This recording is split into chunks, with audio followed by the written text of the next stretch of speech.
2 जून 2025 को एक टीनेज लड़की को उसके घर में घुसकर कत्ल कर दिया जाता है। बहुत सी अफवाहें फैलाई जाती है। कभी कहते हैं ये हॉनर किलिंग थी, कभी कहते हैं ये डाका था। मगर जब पुलिस इन्वेस्टिगेशन करती है तो जो सच सामने आता है वो हमारी सोसाइटी के एक बहुत बड़े स्टिक माइंडसेट को एक्सपोज कर देता है। ये केस हमें समझाता है कि कैसे एक फैन ऑब्सेशन में जाकर एक मर्डर बन जाता है। अस्सलाम वालेकुम, मेरा नाम हमजा है और आज हम बात करने वाले हैं सना यूसुफ के केस की। हम समझने की कोशिश करेंगे कि हमारे सोसाइटी में वो कौन सी जहनी जहर है जिसकी वजह से ऐसे केस सामने आते हैं। सना यूसुफ एक 17 साल की लड़की थी जो चित्राल से थी। इस्लामाबाद के G3 सेक्टर में रहती थी। सना ने FSC तक मेडिकल पढ़ा था और आगे जाकर डॉक्टर बनना चाहती थी। जैसे किसी भी टीनेज का सपना होता है, सना भी टिकटॉक और इंस्टाग्राम यूज करती थी। टिकटॉक पर उसके 7 लाख से ज्यादा फॉलोवर और इंस्टाग्राम पर 5 लाख से ऊपर। लेकिन इन तमाम फॉलोवर्स में एक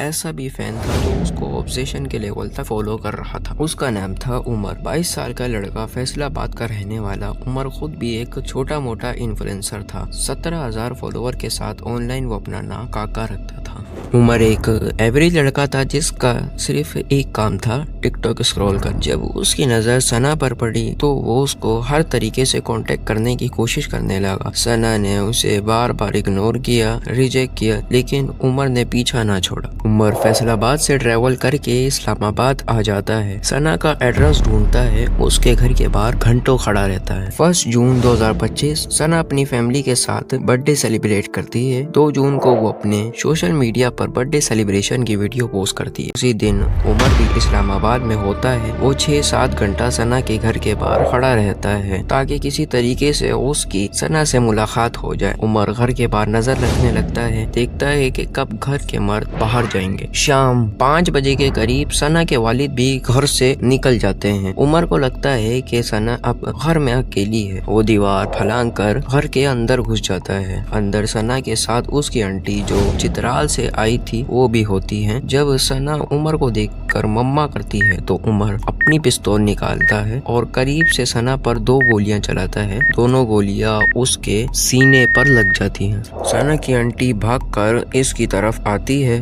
लेकिन उमर वहां से फरार हो जाता है। घर से निकलकर अपनी बाइक तक चलता है और सना का फोन अपने साथ ले जाता है ताकि कोई सबूत ना मिले।